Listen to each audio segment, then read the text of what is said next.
শেষ মুহূর্তে নিজের ভুল বুঝতে পেরে সব মান অভিমান ভেঙে সাক্ষ্য ঝিলকে এক করল চৈতি। হ্যাঁ বন্ধুরা, এমনটাই দেখতে চলেছি ভোলে বাবা পার পেরেগা সিরিয়ালে। শেষ মুহূর্তে নিজের ভুল বুঝে ফিরে কোর্টে এসে ডিভোর্স পেপার ছিঁড়ে সাক্ষীকে বলে, ঝিল, তুমি আর আমি একত্রিত হই। চৈতি নিজেই এই কাজটি করল।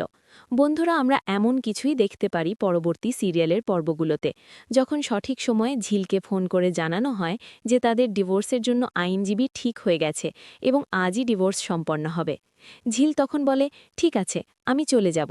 সাক্ষীও সম্মতি জানায়। সেই সময় ঝিল মনে করিয়ে দেয়, যখন সে সাক্ষীর কাছে ছিল তখন সাক্ষী তার জিনিসপত্র গুছিয়ে রাখত এবং তাকে শুকনো খাবার খেতে বলতো। সাক্ষী বলেন, এ ধরনের খাবার আমার অভ্যস্ত নয়, এটা খেলে আমার অভ্যেসের ক্ষতি হবে। এ নিয়ে কিছুক্ষণ তাদের মধ্যে কথাবার্তা হয়, এরপর ফোন কেটে যায়।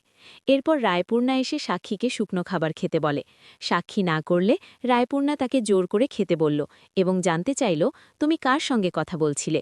সাক্ষী বললেন, ঝিলের সঙ্গে, আজ আমাদের ডিভোর্স হবে। রায়পূর্ণা বলল, ঠিক আছে, তাহলে তোমাদের বাড়ির কেউ তোমার সঙ্গে যাবে। সাক্ষী জানালেন, না, দরকার নেই। রায়পূর্ণা বলল, একটি শুভ কাজ শেষ হলে আরেকটি শুভ কাজ থাকে।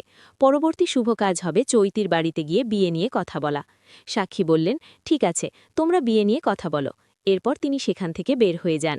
অন্যদিকে বস্তিতে ঝিল সাক্ষীর জন্য অপেক্ষা করছিল। বস্তির লোকজন তাকে জিজ্ঞেস করল, তুমি কোথায় যাচ্ছ? ঝিল রেগে গিয়ে তাদের বলল, তোমরা আমাকে জানতে চাইলে তাহলে দয়া করে চুপ থাকো। ঠিক তখনই সাক্ষী গাড়ি নিয়ে এসে ঝিলের জন্য সামনের দরজা খুলে দিল। ঝিল বলল, আমি পেছনে বসব। সাক্ষী বলল, যদি তুমি পেছনে বসো তাহলে আমি নিজেকে ড্রাইভার মনে করব, তুমি সামনের সিটে বসো। ঝিল বলেন, ঠিক আছে। এরপর ঝিল সামনের সিটে বসে পড়ল। সাক্ষী গাড়ি চালিয়ে কোর্টে পৌঁছালো।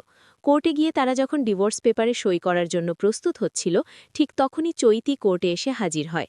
চৈতি সাক্ষীকে বলে, তুমি এই ডিভোর্স পেপারে সই করবে না, আমি নিজের ভুল বুঝে ফেলেছি, আমি চাই না তোমরা আলাদা হও।